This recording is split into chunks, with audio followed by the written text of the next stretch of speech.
Two houses are on one property, okay?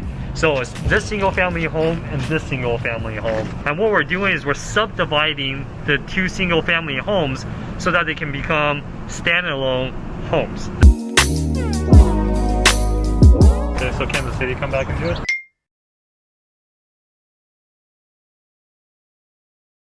Good luck trying to get them to do it, honestly.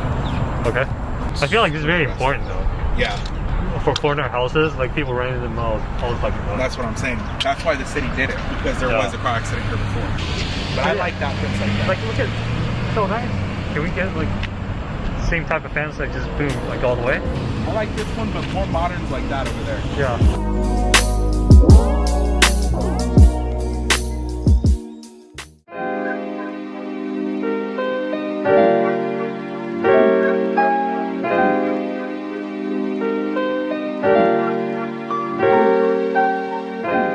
So today we're at 21st and 34th. As you guys remember, this is the property that we're subdividing and then we're going to sell as single family homes, okay?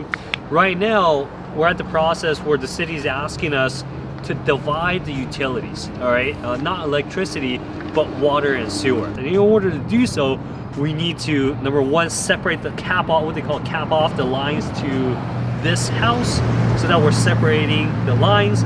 And then we have to dig trenches and connect new lines, new sewer line and new water line. And it may sound very simple, but it's actually quite complicated because there's, you know, multiple moving pieces, different companies working on the private owner side, which is streets into the house, and there's another company working on the utilities from the house to the streets, right? So to dig into the streets, we have to have traffic control, as you guys can see, and we also have to make sure that people don't fall in holes, right? So these are all the things that they have to coordinate. And you know, right now we're running into an issue where the grading, the slope of the piping is not quite there. So they have to figure out a solution where they're not gonna hit this, there's a line this wide and it has about 800 pounds of pressure. It's a little bit too close to what we like, and they're trying to figure out that solution right now. After we figure out the solutions to these problems and we get the lines connected, we will be ready for the city to sign off on our project. And once they sign off, we're gonna put this guy out for sale. We're gonna remodel the front house, put that one up for sale right afterwards. So it looks like we're almost there.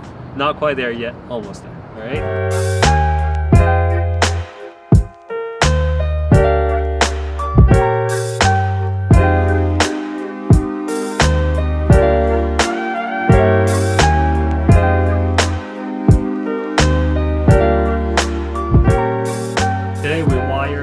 Signed closing docs, everything is good, and we came here, just met with concrete contractors, and the idea is that when we convert the garages into these 1 bedroom 1 bath to 2 bedroom 1 bath, we're taking away storage space from existing tenants. So we have to replace that somehow to make sure that the tenants don't get upset, right? Because people don't like change, and when there are changes, there's always going to be, you know, people complain about this and that. And what we're trying to do is just to minimize the amount of pain they're going to go through, because it's going to be a little bit uncomfortable for them to, you know, have to move their stuff out of their garage.